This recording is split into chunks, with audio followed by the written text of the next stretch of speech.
जिसने भी ये शरारत की है उसके खिलाफ कार्रवाई होनी चाहिए। कुछ चीजें हैं जिसमें वास्तव में यहां एक व्यवस्था दिए जाने की आवश्यकता है, और मैं अनुरोध करूंगा सभी माननीय विधायकों से, सभी माननीय सदस्यों से भी कि हम सब इसमें सहयोग करें, क्योंकि अल्टीमेटली आपकी सुरक्षा से जुड़ा हुआ मुद्दा है। हम लोग एयरपोर्ट पे जाते हैं तो हम लोग ये नहीं कह सकते कि हम जांच नहीं करवाएंगे।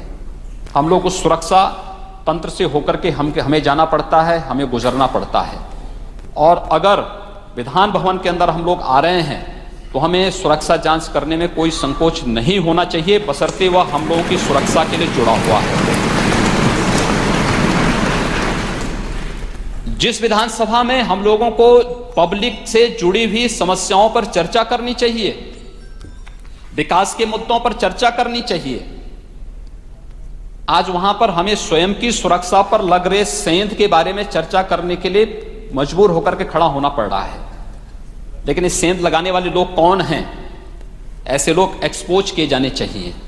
और इसलिए मैं आपसे अनुरोध करूंगा कि सुरक्षा के बारे में एक विस्तृत गाइडलाइन आपके द्वारा जारी हो और सभी माननीय सदस्य उसका पालन करें।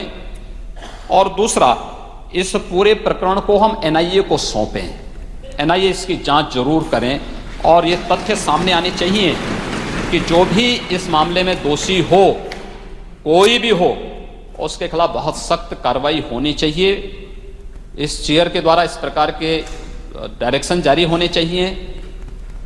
एक अन्य अनुरोध मैं अंत में करना चाहूंगा, यद्यपि इससे नहीं जुड़ा है, लेकिन वो ये कि जब विधानसभा की कार्रवाई चलती है तो उस समय या तो मान्य विधायकगण अपने फोन को लेकर के अंदर ना आए, और अगर मोबाइल फोन लेकर के आते हैं तो उसको साइलेंट मोड में रख दें या बंद कर दें, क्योंकि विधान सभा में जब हम किसी चर्चा में भाग लेते हैं तब तक किसी का फोन बज जाता है, पूरी गंभीरता को भंग कर देता है। आवश्यक होगा कि हम बाहर कोई एक ऐसा सिस्टम बना दें जहां पर हम उन लोगों के बैग को रखने की भी व्यवस्था करें। विधान भवन में किसी को आना है तो अपनी एक नोटबुक लेकर के आएं, भाषण देना हो उसी नोटबुक में देख करके जो भी पॉइंट नोट करने उसके अनुसार अपना भाषण लेकर के आएं। अपना बैग, अपना मोबाइल फोन, ये सभी कुछ बाहर रखने की कोई एक व्यवस्था हम लोगों को देनी चाहिए। और सुरक्षा की पुख्ता व्यवस्था न केवल विधान भवन के बाहर, अभी तो विधान भवन के अंदर भी हम लोगों को करनी होगी। अब तक जो व्यवस्था वो त्रिस्तरीय व्यवस्था है, सचिवालय का अलग है, विधान भवन के बाहर की व्यवस्था अलग है, अंदर के मार्शल के द्वारा की जाने वाली व्यवस्था अलग है। इनमें कोई साम्यता भी नहीं है, साम्यता का अभाव भी है, कोई समन्वय नहीं है, एक दूसरे के ऊपर हर एक जिम्मेदारी डालना चाहता है।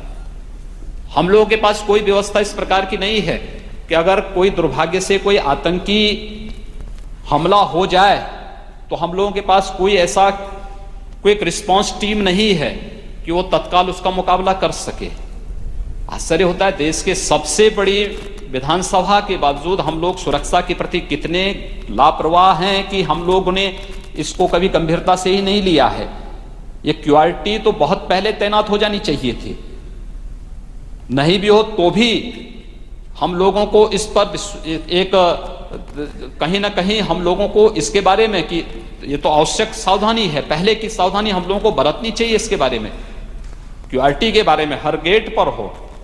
जिन लोगों के फालतू पास हैं, मान्य विधायकों के बारे में, मान्य मंत्रियों के द्वारा भी बिना पास के वाहनों की एंट्री बंद होनी चाहिए। अन्य सावधानियां बरती जानी चाहिए, बिना पास के एंट्री बैन होनी चाहिए। कोई आ रहा है तो उसके बारे में जानकारी होनी चाहिए, कौन वो व्यक्ति है, और जिम्मेदार और जवाबदेह लोगों को ही तैनाती का अवसर विधान भवन के अंदर, विधान भवन के बाहर दें। एक यूनिफॉर्म सिक्योरिटी सिस्टम यहां पर हम लोगों को खड़ा करना चाहिए, जो वास्तव में इस विधान भवन को सुरक्षित रख सकें, और इसी प्रकार की व्यवस्था फिर हम लोग अन्य सभी सरकारी कार्यालयों में भी दे सकें, जिससे अनावश्यक भीड़ भाड़ और जो एक इस प्रकार के तत्वों की घुसपैठ हो जाती है व्यवस्था में, उसको भी सख्ती के साथ हम लोग रोक सकें। इसके बारे में हम लोगों को तय करना होगा। यह एक गंभीर प्रकरण है और जो चीजें आ रही हैं, मुझे लगता है कि इसके बारे में हम लोगों को सबको विचार करना होगा कि यह सीधे सीधे सेंध है इस विधान भवन की सुरक्षा पर लगाने का और इस प्रकार की शरारत करने की छूट हमें किसी को नहीं देनी चाहिए, चाहे वह कोई भी हो। और इसलिए मैं आप सबसे अपील करूंगा कि सभी लोग मिलकर के इस प्रकार की साजिश रचने वाले तत्वों के खिलाफ एक स्वर से उनके खिलाफ न केवल निंदा प्रस्ताव पारित करें, अपितु साथ साथ अध्यक्ष पीठ से इस बात का अनुरोध करें कि इस विधान भवन की सुरक्षा के बारे में पुख्ता व्यवस्था करवाए करके इस पूरे प्रकरण को, क्योंकि यह आपके आदेश से ही हो पाएगा, विधान भवन के अंदर जो भी गतिविधि होंगी, जो भी कार्रवाई होगी, इसमें आपका हस्तक्षेप और आपका मार्गदर्शन आवश्यक है। और इसलिए मैं चाहूंगा कि पीएनपीटीएन का इस विधानसभा भवन के अंदर पाया जाना इस बात को साबित करता है कि कुछ लोग शरारत पर उतर आए हैं, उनकी शरारत का मुंहतोड़ जवाब दिए जाने की आवश्यकता है। और इसलिए इस प्रकरण की एनआईए से जांच होनी आवश्यक है।